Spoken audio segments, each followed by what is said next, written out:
Hello, this is Father Rich Tui coming to you from the second floor sitting room of my suite at Our Lady of Peace Rectory in Erie, PA. You can see the window that faces out to 38th Street, so it gives you a little perspective as to where this is. The window to your right, if you can see it, looks out to the Scout House. But I come to you because of something I'm standing in front of. We'll come back to that in a moment.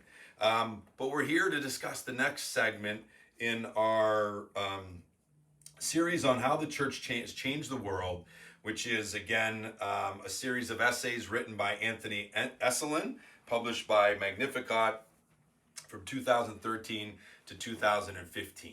And the title of this essay, The True History of the World, and really talking about this true history from a perspective of God and not from human beings, and how what we look back on and the world might say, I'm picking up my clicker, might say is insignificant, we would say are moments, and maybe even moments of failure, that we look back with God's eyes and say they're the most significant moments in the world, in the church's history, certainly.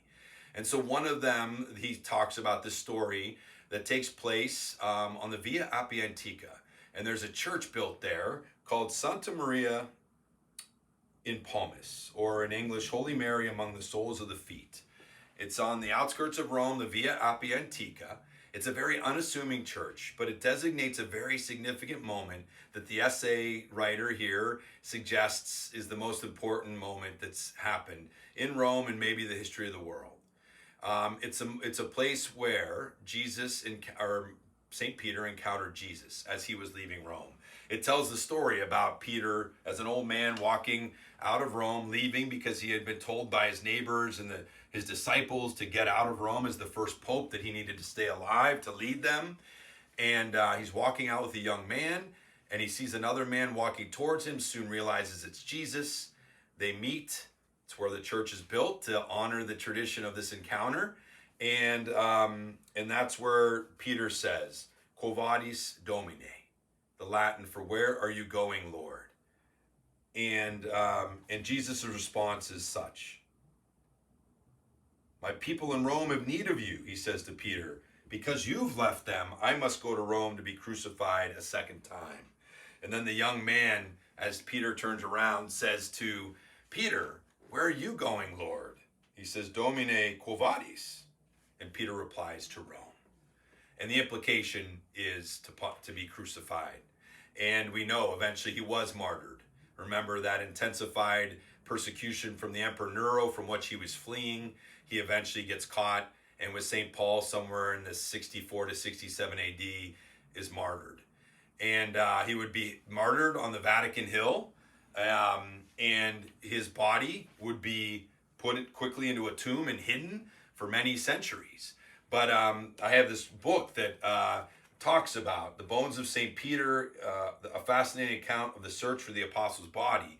That this tomb was found in the 20th century.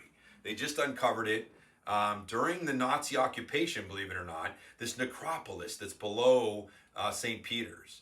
And eventually discovering bones which they believe and have done tests to account that they are the true bones of St. Peter. And so this magnificent basilica, remember, of St. Peter's is built over that tomb. But going back to this unassuming church where Peter encountered Jesus, turned around to then be crucified. And so we know this witness of the martyrs, this willingness of the early church to be martyred, as again Tertullian would say, that the blood of the martyrs are the seeds of the church. That the willingness of the early church to be martyred had a remarkable impact on our world. It really gave credibility and validity to the resurrection of Jesus, because these people, these followers, going back to Peter and the ones who actually knew Jesus, were willing to die for it. Remember that 11 of the 12 apostles were martyred.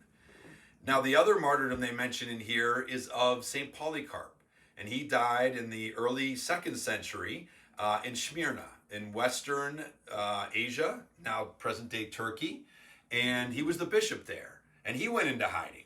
But after having a dream and in prayer, he felt compelled to kind of come out of hiding. He eventually is caught and martyred, and he's burned to death. But he was a follower of St. John, the beloved disciple.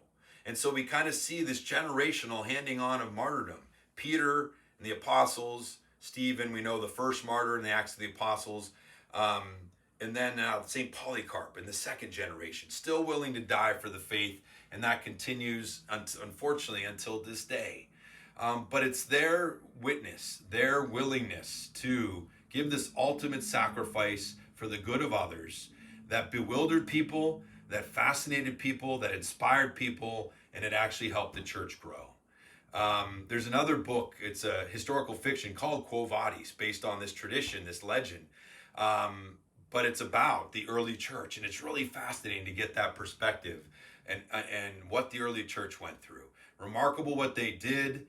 Remember in 313 AD, Constantine the emperor finally legalized Christianity, and then it was eventually became the faith of the whole empire, and created a whole nother slew of issues about people doing it for advance and their own good, but we won't get into that today. But we thank God for the witness of the martyrs. I was standing here because this is my icon of Peter being called by Jesus.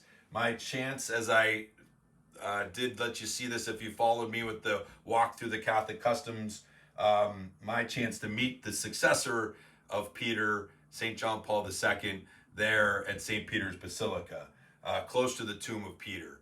So has had a huge impact on me. I hope we can allow the witness and the prayers of the martyrs to inspire us to continue not only the faith that they died for, but our willingness to be martyrs in whatever way God calls us to.